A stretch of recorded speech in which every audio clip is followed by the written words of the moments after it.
Olá,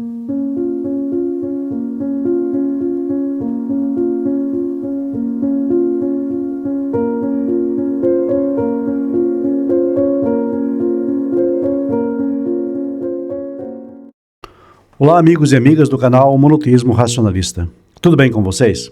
Espero que sim. Bom, hoje nós vamos dar então início a uma série de reacts sobre um excelente debate de alto nível que ocorreu entre o Rav Micha, o Dr. Luiz Saião, o pastor Carlos Villati e o Rabino Roni. Pessoal, quem ainda não viu esse debate, eu sugiro que veja, pois é um conteúdo de extrema relevância para a defesa do posicionamento histórico do judaísmo em relação a temas da Torá. Sem desmerecer aqui os antagonistas cristãos, que são pessoas de elevada erudição e extremamente corteses, eu digo que em termos de escritura hebraica, os judeus não têm uma interpretação. Antes, eles têm a interpretação. Mas deixem-me explicar. Como aqui todos sabem, isso não é uma conclusão pessoal, é uma conclusão bíblica, que parte justamente da própria Escritura, no Salmo 147, 19 a 20, por exemplo. Sim, e logicamente sabemos que apesar de existirem várias nuances interpretativas, recheadas de vários midrashim, ideot, opiniões rabínicas pessoais sobre o texto, ainda assim o core, o núcleo principal de sentido, segue sendo o mesmo para todas as vertentes judaicas e, em especial, em temas derivados, logicamente, da lei divina, da Torá. Não entra aqui escatologia ou coisa parecida. Não por menos, todas as vertentes judaicas chegaram ao mesmo veredito, a saber, que Jesus não é o Messias, seja para ultra-ortodoxos, mitnagedim, hassidim, ortodoxos modernos, haridim, massortim, progressistas e nem mesmo para os mais radicais desconstrutivistas. Notem que é preciso sair do judaísmo, renegá-lo, para que você entenda Jesus como Messias, pois tal ideia não é aceita e nem ratificada por nenhuma das vertentes existentes e reconhecidas como participantes do corpo principal de Israel.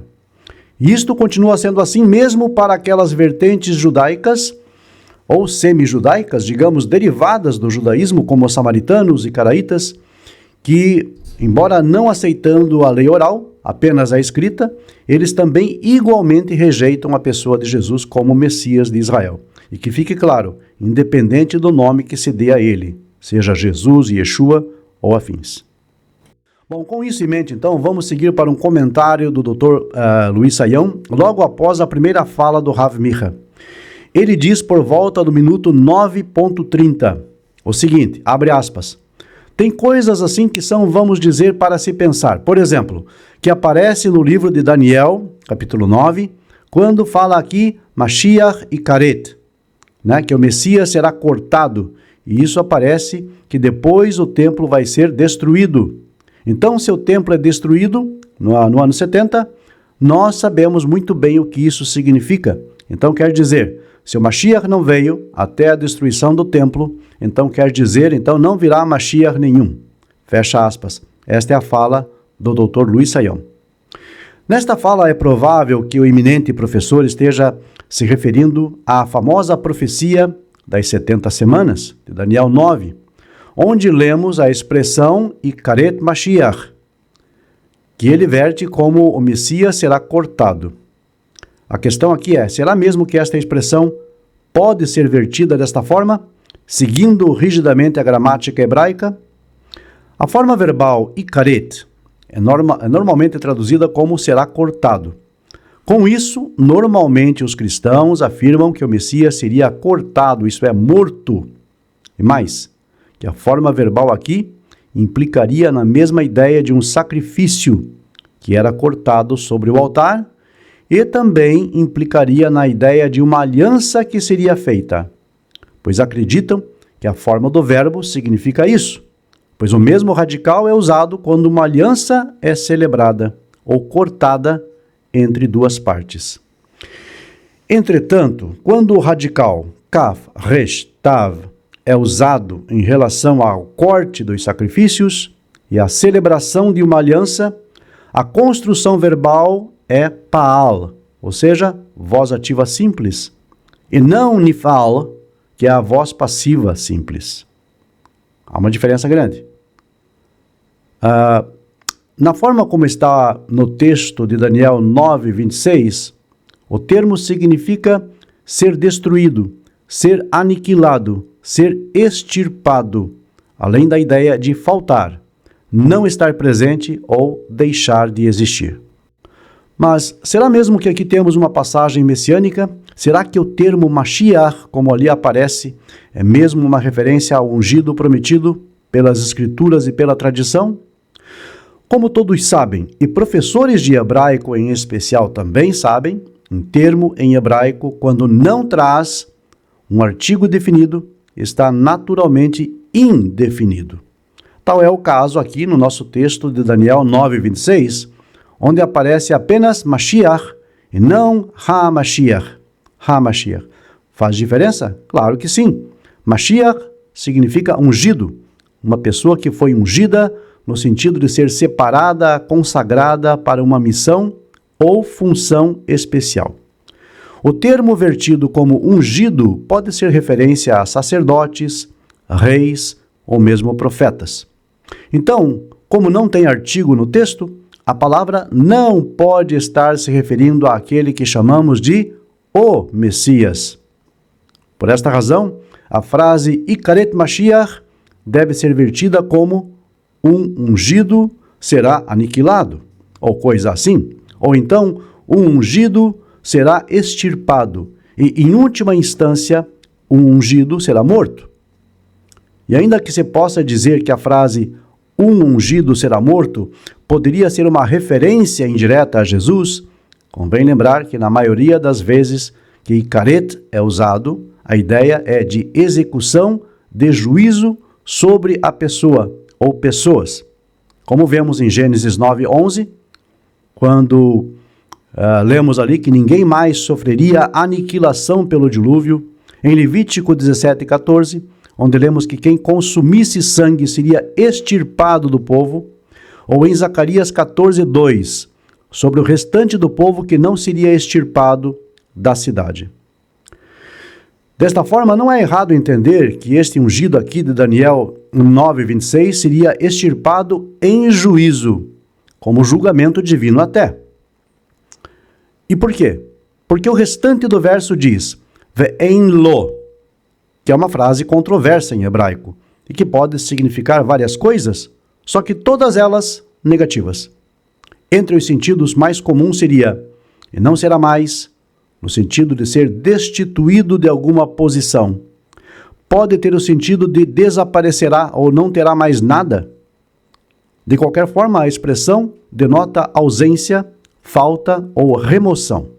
Assim, ao olharmos a frase toda em contexto, Ikaret Mashiach ve'en lo, o que se pode entender daqui é que um ungido, poderia ser um rei, um sacerdote, um profeta, seria morto, provavelmente por juízo divino, e que seu cargo ficaria vago sem sucessão. Ve'en lo. A julgar pelo peso da crítica textual mais abalizada e dos pesquisadores do tema, a alusão aqui é a um sacerdote, mais especificamente um sumo sacerdote chamado Onias III, que foi o último da linhagem aarônica. Por quê? Porque Onias III não era o ungido, o Messias, e sim um ungido. E assim o texto lhe favorece. Como vimos, o termo em Daniel 9:26 é anartro, não tem artigo definido. Onias era o último da linhagem de Arão, e assim com sua morte o sumo sacerdócio ficaria como sede vacante, ou seja, não havendo quem legitimamente ocupasse a tal posição. Por isso Daniel 9:26 diz, Ve'en lo, não terá mais nada, ficará em falta, não haverá mais, desaparecerá, ou seja, o sacerdócio legítimo seria interrompido como foi. Onias foi morto por Menelau, ou Menachem, no ano 171 antes da Era Comum. Com sua morte, Antíoco concede o cargo de sumo sacerdote ao irmão de Onias, cujo nome era Jason, ou Jesus. Não é quem você poderia estar pensando, apenas o nome é semelhante. O Dr. Luiz Saião afirma então que se o Messias não veio até o ano 70, então não viria mais Mashiach algum. Pois, segundo o seu entendimento, o termo Mashiach em Daniel 9:26 seria uma referência a Jesus. Bem, já vimos que existem aqui várias impossibilidades disto ser assim. O termo Mashiach ali não tem artigo definido. Não é o Messias, e sim um ungido. E além disso, este ungido seria morto, muito provavelmente como juízo de Deus. Lembrando que Onias, apesar de ser o último da linhagem aarônica, legitimamente empossado, era um tanto amigo dos Seleucidas, e sua ida ao santuário pagão Seleucida de Dafne levanta suspeitas sobre a sua ortodoxia. De mais a mais, a expressão vem em lo, que significa algo como não será mais, faltará ou não terá mais nada, certamente refere-se ao término, ao fim melancólico do seu sacerdócio. Se aplicado a Jesus, a expressão simplesmente acabaria com as esperanças cristãs de segunda vinda de Cristo, ou coisa do tipo. A expressão é negativa desde a sua base. E quanto à frase, e o príncipe do povo que há de vir, isto seria referência direta a Antíoco IV Epífanes. Entretanto, Antíoco não destruiu o templo, antes apenas o violou e o profanou. Nossas versões dizem, destruirá a cidade e o templo. Porém, a forma verbal yashrit tem reconhecidamente entre os estudiosos duas possibilidades. Profanar, no sentido de estragar, deturpar, corromper, e também destruir. Podemos assim ver então aqui uma mesma palavra com duas funções, em dois momentos da história judaica. A primeira, quando Antíoco corrompe e profana o templo, e a outra e última função, provavelmente quando Tito o destrói no ano 70. Assim, não há espaço aqui para Jesus e também não há motivos para se afirmar que se o Messias não viesse antes da destruição do templo, no ano 70, não haveria mais Messias. Como salientamos aqui, a passagem de Daniel 9:26 não trata sobre o Messias, e sim sobre um determinado ungido, ou seja, o último sacerdote, sumo sacerdote legítimo da linhagem de Arão. Muito obrigado a todos por assistirem e por compartilhar também com seus amigos e contatos. Caríssimos amigos e amigas deste canal, chegamos ao final de mais um vídeo. E eu espero sinceramente que ele sirva de ajuda a todos no caminho do monoteísmo e da evolução de cada um de vocês. Agradeço aos inscritos deste canal, sempre ressaltando a importância de você curtir e compartilhar nosso conteúdo. Também gostaria de agradecer aos membros desse canal e convidar você a conhecer os benefícios de se associar ao monoteísmo racionalista. Clique em ser membro logo abaixo do player, conheça os benefícios e assine um dos 3 níveis disponíveis: Talmidim, alunos, Bonim, construtores e Haverim, amigos. A sua participação é apreciada e muito importante para o futuro do nosso canal. Caso deseje, também poderá contribuir com qualquer valor pelo código PIX que aparece aqui ao lado. Muito obrigado a todos vocês.